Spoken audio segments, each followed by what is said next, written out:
বাবে এতিয়া জিলা জিলা ব্যস্ত হৈ পৰিছে বিষয়ৰ পৰা সাধাৰণ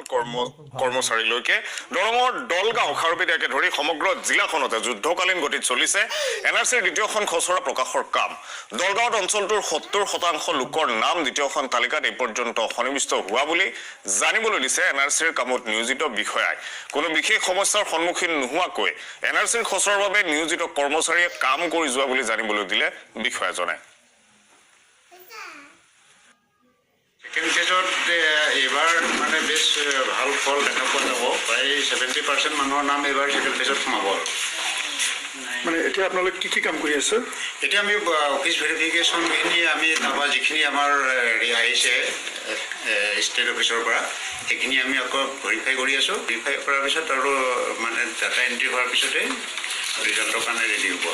লিংগেজ প্ৰব্লেমটো পোৱা বেছি নাই খালি লিংগেজৰ প্ৰব্লেমৰ কাৰণে ভেৰিফিকেশ্যনত অলপ প্ৰব্লেম হৈছিলে সেইখিনি আকৌ হৈ আহিছে এইবাৰ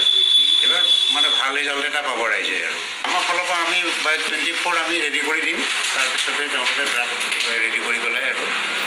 এই মাহৰ শেষৰ ফালে বস্তুটো ওলাব এবাৰ মিত্ৰদল বিজেপিৰ বিৰুদ্ধে বিষোদগাৰ কমলা কলিতাৰ বিজেপি